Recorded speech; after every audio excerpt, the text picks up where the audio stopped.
नमस्कार, आप देख रहे हैं जी न्यूज। मैं हूं आपके साथ मीमांसा मलिक। मुझे मेरी बीवी से बचाओ।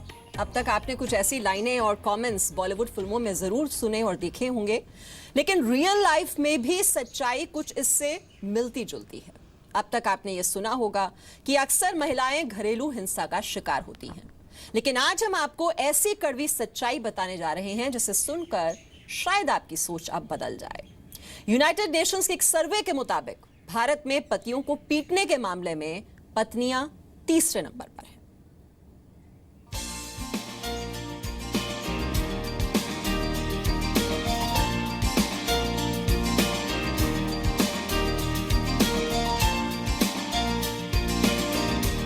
पति की लंबी उम्र के लिए व्रत, उसकी अच्छी सेहत के लिए पूजा ताकि सुरक्षित रहे उनका सुहाग।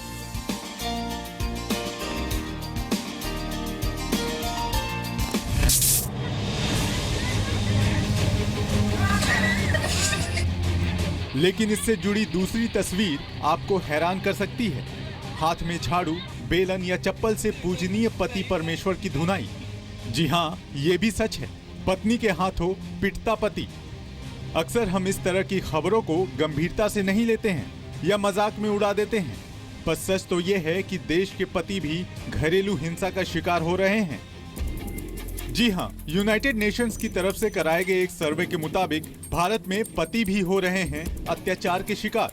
पतियों के साथ खराब बर्ताव और उनकी पिटाई के मामले में भारतीय पत्नियां दुनिया में तीसरे नंबर पर आती हैं। हालांकि इस मामले में नंबर 1 मिस्र है और दूसरा नंबर ब्रिटेन का है। ये रिपोर्ट फैमिली कोर्ट से मिले सबूतों और आंकड़ों के आधार पर तैयार की गई है। इस रिपोर्ट से ये भी पता चलता है कि पतियों को पीटने के लिए पत्नियां बेलन, बेल्ट, जूते और किचन के दूसरे सामानों का इस्तेमाल करती हैं।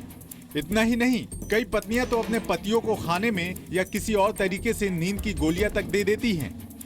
पति को परमेश्वर मानने वाले इस देश में पति पिटाई की बात हजम करना मुश्किल है। अक्सर महिलाओं पर घरेलू हिंसा की चर्चा की जाती है, लेकिन ज्यादती का शिकार पुरुष भी हो रहे हैं, ये बात भी सच है। एनसीआरबी के डेटा के मुताबिक 2014 में कुल 2362 पुरुषों ने खुदकुशी की। इसके पीछे शादी से जुड़ी समस्याओं को वजह बताया गया है। वहीं मेंस राइट्स एसोसिएशन के मुताबिक 2013 में बीवियों के मुकाबले पतियों के सुसाइड के ज्यादा मामले सामने आए। अक्सर ऐसे मामलों में पति शिकायत दर्ज कराने से हिचकिचाते हैं, लेकिन सच्चाई ये है कि अब पतियों पर हो रहे अत्याचारों के खिलाफ भी खड़े होने की जरूरत है। ब्यूरो रिपोर्ट, जी मीडिया। तो पुरुष भी हो रहे हैं ज्यादती के शिकार, और इस पर मनोचिकित्सक कह रहे हैं कि इसके पीछे दरअसल समाज में बढ़ते न्यूक्लियर फैमिली कल्चर ही जिम्मेदार है।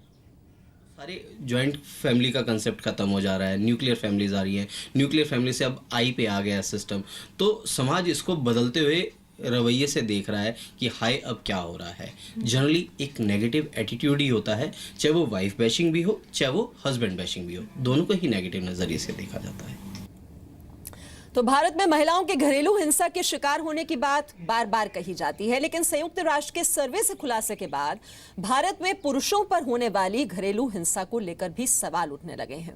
भले ही ऐसे पुरुषों की तादाद कम हो, लेकिन सच यही है कि पुरुष मेंटली, फिजिकली और सेक्सुअली प्रताड़ित हो रहे हैं। एनसीआरबी के मुताबिक शादीशुदा महिलाओं की तुलना में शादीशुदा पति ज्यादा आत्महत्या करते हैं। वहीं किडनैपिंग, जबरन शादी, यौन शोषण मामलों में पीड़ित पुरुषों की संख्या ज्यादा है। एक्स्ट्रा मैरिटल अफेयर से जुड़े केस में पुरुषों और महिलाओं के लिए कानून अलग अलग हैं। पुरुषों के लिए इसमें सजा का प्रावधान है, जबकि महिलाओं के लिए ऐसे मामलों में कोई सजा नहीं है। ऐसा भी देखा गया है कि महिलाओं के लिए बनाए गए घरेलू हिंसा और दहेज प्रताड़ना के कानून का गलत ढंग से इस्तेमाल किया जा रहा है। कानून के जानकार ये मानते हैं कि पुरुष बहुत कम मामलों में कोर्ट का सहारा लेते हैं। साथ ही वो ये भी बताते हैं कि अगर सही जानकारी हो तो कानून की मदद ऐसे मामलों में ली जा सकती है। देखिए, पहली बात, पुरुष ऐसी बात नहीं है, सामने आते हैं और ये सारी बातें कहते हैं कि वो पत्नी प्रताड़ित हैं, पर जहाँ तक मारपीट की बात है, ऐसे बहुत ही कम इंसिडेंट्स कोर्ट के सामने और हमारे डे टू डे प्रैक्टिस में आता है जहाँ पे औरत ने किसी पुरुष को मारा हो और बहुत ज़्यादा क्रूअल्टी की हो। इसमें हमारे आईपीसी में प्रोविजंस भी हैं हर्ट और ग्रीवियस हर्ट के, सेक्शन 324, सेक्शन 325, जिसमें वो ऑफेंस बनता है। तो अगर महिलाओं के लिए कानून है तो पुरुषों के लिए भी कानून है। हर आदमी, आम जन मानस के लिए कानून है। कोई भी आदमी अगर कानून के विरुद्ध काम कर रहा है तो हमारे लॉ में उसके लिए प्रोविजंस हैं जिसके तहत वो ऑफेंस बनता है। आमतौर पर पति को पत्नी से शारीरिक और मानसिक तौर पर मजबूत माना जाता है, लेकिन मौजूदा दौर ने इस धारणा को बदल दिया है। पति पर अत्याचार करने वाली महिलाओं की तादाद भी कम नहीं है। भारत में घरेलू हिंसा पर बने कानून भी महिलाओं के हक को ज्यादा मजबूत करते हैं। वहीं अगर दूसरे देशों की बात करें तो ज्यादातर देशों में घरेलू हिंसा पर महिलाओं और पुरुषों के लिए कानून समान है, यानी डोमेस्टिक वायलेंस का शिकार होने पर दोनों समान रूप से कोर्ट में इसके खिलाफ अपील कर सकते हैं। इन कानूनों के तहत पुरुष भी कोर्ट से ऐसे मामलों में दखल देने को कह सकते हैं। यहां तक कि कोर्ट ऐसे आदेश भी जारी कर सकता है कि प्रताड़ना देने वाला विक्टिम से नहीं मिल सकता, फिर चाहे वो पत्नी ही क्यों ना हो। वहीं पुरुषों की पिटाई के मामले में भारत में कानून बेहद लचर है, या यूं कहें कि कानून ऐसे प्रताड़ित पतियों की कुछ खास मदद कर नहीं पाता जो बीवियों की हिंसा के शिकार हो रहे हैं।